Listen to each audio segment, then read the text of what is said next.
ইসলামী bank থেকে না টাকা ট্রান্সফার করা যাচ্ছে না টাকা ব্যাংক টু বিকাশ করা যাচ্ছে। ইসলামী ব্যাংক নাকি দেউলিয়া হয়ে যাচ্ছে। আসলে কি তাই?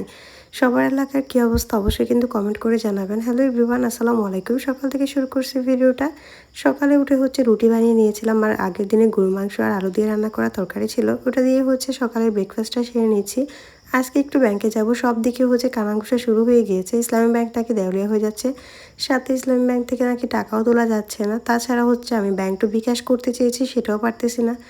আমার অনেকগুলো টাকা তুলতে হবে, কারণ এগুলো যদিও বা আমার টাকা না, একজনকে দিতে হবে। আমার ভাইয়া টাকাগুলো পাঠিয়েছিল, সে একটা কাজে টাকাগুলো দিয়েছে। পরবর্তীতে হয়তো আপনাদের সাথে শেয়ার করা হবে কেন টাকা দিয়েছিল ভাইয়া। তো যাই হোক, অনেকগুলো টাকা আমি ট্রান্সফার করতে চেয়েছিলাম, বাট ট্রান্সফার করা যাচ্ছিল না, যার কারণে আমার ব্যাংকে যেতে হচ্ছে।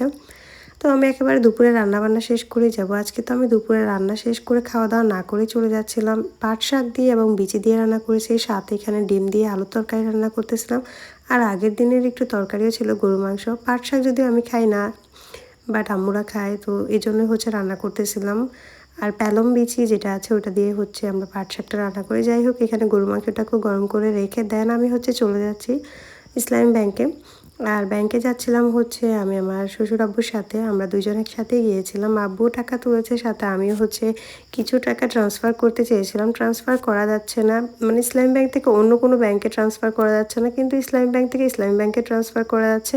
পরবর্তীতে আমি টাকাগুলো তুলে নিয়ে, আর সব টাকাও তোলা যাচ্ছিল না, মানে 30,000-এর উপরে তোলা যাচ্ছে না এরকম। আর আমি এটিএম বুথ থেকে 50,000 তুলেছিলাম উপরে উঠে ব্যাংক থেকে।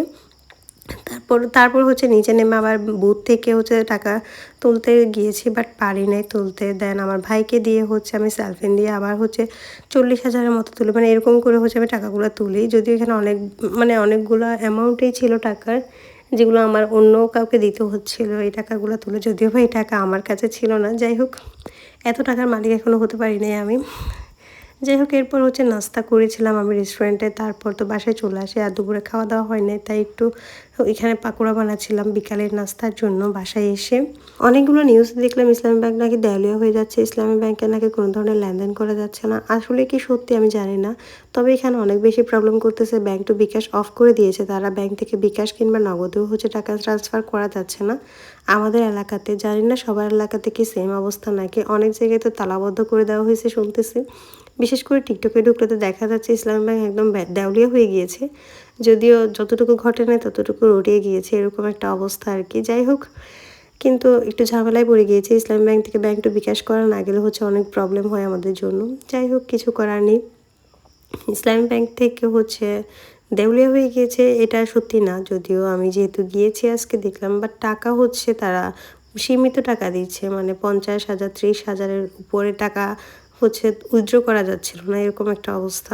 যাই হোক, এই হচ্ছিল আমার বিকালের নাস্তা। তাছাড়া এই ভিডিওটা ছিল আরও কিছুদিন আগের, 5-6 দিন আগের ভিডিও আমি আপনাদের সাথে শেয়ার করতেছি। আমি 15 তারিখের দিকে টাকাটা তুলতে গিয়েছি। এখন কি অবস্থা জানি না, তখন ট্রান্সফারও করা যাচ্ছিল না অন্য ব্যাংকে। এই অবস্থা।